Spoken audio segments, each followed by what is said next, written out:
जय माता की। आइए आज एक कथा के माध्यम से हमें समझते हैं कि व्यक्ति को अपने लक्ष्य प्राप्ति की राह में आ रही कुछ बाधाएं या कहिए कुछ संकट या कहिए कुछ ऐसी सिचुएशंस को किस तरह से हैंडल करना चाहिए। आई थिंक ये कथा आपको बहुत अच्छे से समझा देती है।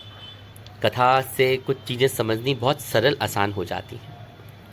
एक किसान होता है, वह एक दिन अपने खेत पे गया और उसके पीछे से एक परिचित उसको मिलने आ गया।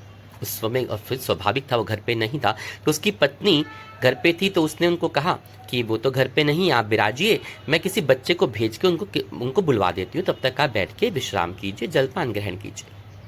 कुछ देर बाद किसान खेत से लौट आता है और उसके साथ उसका जो पालतू कुत्ता था वो भी आया। कुत्ता बहुत जोरों से हाँफ रहा था। उसकी वो हालत देख के जो घर में मेहमान आया था, उसने किसान से पूछा कि विप्रवर, क्या आपका खेत बहुत दूर है? किसान ने कहा, नहीं, ऐसा तो नहीं, बहुत पास है, और आप ऐसा क्यों पूछ रहे हैं? तो उस व्यक्ति ने कहा कि नहीं, आप और आपका कुत्ता एक साथ आए हैं, पर आपके जो है चेहरे पर रंज मात्र भी थकान नहीं, परंतु आपका कुत्ता बहुत बुरी तरह हाँफ रहा है। किसान थोड़ा मुस्कुराया, बोला कि जी हाँ, ये सत्य है कि मैं और मेरा कुत्ता एक ही रास्ते से घर वापस आए हैं। मेरा खेत कोई खास दूर भी नहीं है, मैं थका नहीं हूं, लेकिन मेरा कुत्ता जरूर थक गया है। कारण क्या है इसका कि मैं तो सीधा चल के उसी रास्ते से अपने घर वापस आया हूं, लेकिन जो मेरा कुत्ता है अपनी आदत से मजबूर है। वह अपने आसपास दूसरे कुत्तों को देखकर उनके पीछे भागता है, उनको दौड़ाता है या उनके पीछे भागता है, भौंकता है, फिर थोड़ी देर वापस आके मेरे पास आ जाता है। फिर जैसे ही कोई दूसरा कुत्ता नजर आता है तो वह उसके पीछे दौड़ने लगता है। अपनी आदत के अनुसार वह ये क्रम रास्ते भर जारी रखता है, इसलिए वह थक गया है। अब देखा जाए तो आज की स्थिति परिस्थिति आज के इंसान की भी ऐसी हो गई है।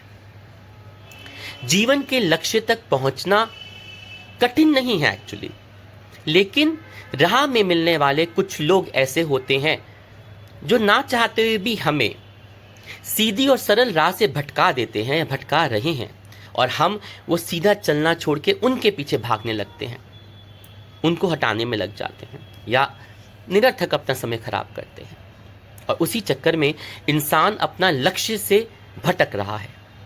और यह भटकाव ही उस इंसान को या हम इंसानों को थका देता है, और यही सबसे बड़ी बाधा होती है हमारे लक्ष्य को प्राप्त करने के लिए। अब अपनी ऊर्जा को रास्ते में मिलने वाले वैसे लोगों को, उन लोगों पे जो हमें भटकाव देते हैं, उस पे बर्बाद नहीं करनी चाहिए। जैसे वो कुत्ता बेमतलब के लिए उनके पीछे भाग रहा था, उनको बोलने दीजिए, लोगों को करने दीजिए जो कर रहे हैं, कहने दीजिए। कुछ तो लोग कहेंगे, लोगों का काम है कहना। सिर्फ आप अपने लक्ष्य को जो देखिए और उस दिशा में निरंतर सीधे बढ़ते रहिए, आपका फोकस वही होना चाहिए। फिर एक ना एक दिन आपको मंजिल अवश्य अवश्य प्राप्त होगी। लेकिन अगर आप उनके चक्कर में पड़ोगे तो आप अवश्य थक जाओगे और आपको मंजिल पे पहुंचना मुश्किल ही नहीं, असंभव लगने लग जाएगा। अब ये आपको सोचना है, किसान की तरह सीधी राह चल के अपने लक्ष्य पे पहुंचना है या उस कुत्ते की तरह थका हारा हार के पहुंचना है। सफलता के लिए सही समय की नहीं, सही निर्णय की जरूरत होती है।